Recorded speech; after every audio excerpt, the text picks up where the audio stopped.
and welcome to our special BEC edition of the USGNN Newscast. I'm Ellen Rogers, editor of US Glass Magazine. Over the past 2 days, we've had the chance to talk to several attendees, including John Kimberlane, who serves as the BEC conference chair, as well as several others about the event.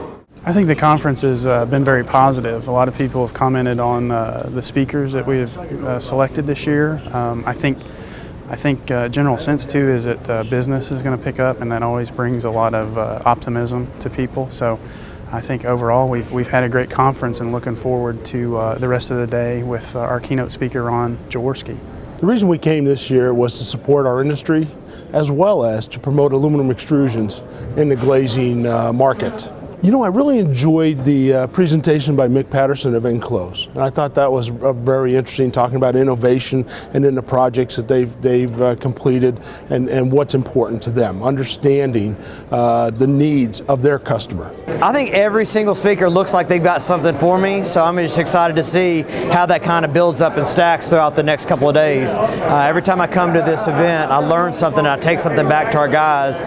We kind of kid, it's not that I don't have it, it's our grocery list of things we need to do is so long, but this actually adds to that and gives us initiatives and things we should be chasing. So I love rubbing elbows with other people in the industry, and I love hearing from guys that are some of the best at what they do. So we're trying to be the best at getting better, and these guys are helping us do that. The BEC conference has also provided a look at a number of new technologies, including building information modeling, which some have told us is making its way more and more into the glazing industry. 2 to 3 years ago, people were talking about BIM, and we were developing methodologies but not seeing any traction from it. About a year and a half ago, maybe a year after it started making its way deeper and deeper into specifications, contractors outlining BIM protocols and requirements, us then being asked to quote it as an alternate, but maybe our customer would take it, maybe not. Where first BIM was a complete option, now it's getting more required. It still hasn't made its way to the top of the chain like it's supposed to. BIM is a methodology, not a program, where data is added into the software and information, including drawings, are extracted.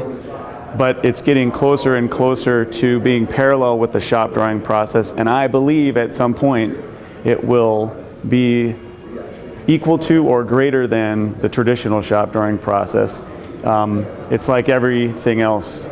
Our constituents and us can either get on board and make it a value add and do it and embrace it, or be kind of left behind at some point. That's my position. I would say initially at the architectural level is where we've got the most interest, but we have had some glazers who've looked at it as a way to automate the takeoff process, so that rather than doing a lot of manual takeoffs, if you've got everything in a BIM format, it really streamlines the takeoff process. So we've got several glazers that have looked at it and found that it's an efficiency tool for them. So I think there's opportunity in a number of different areas with BIM.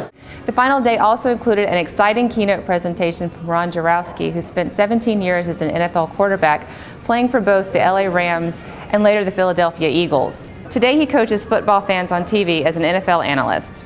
The one that just finished with Ron Jaworski. He gave a lot of good plans, details on how to be successful that if implemented, can make a big difference. So with so much excitement around the BEC conference, we decided to pose the question: if you had to describe this event in one word, what would it be? Here's what some of the people we talked to had to say. Connectivity. Cutting edge. Another easy one would be networking. Essential. Valuable. The biggest word I would use is networking. Networking comes to mind. Educational. I think it would be innovation. Pretty amazing. Broad scope. Network. Energized.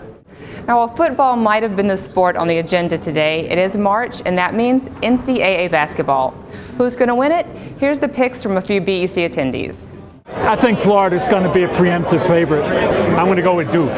Got to go with Villanova. University of Kentucky, Wildcats. But I think Kansas is going to do it. Western Michigan. Be Villanova.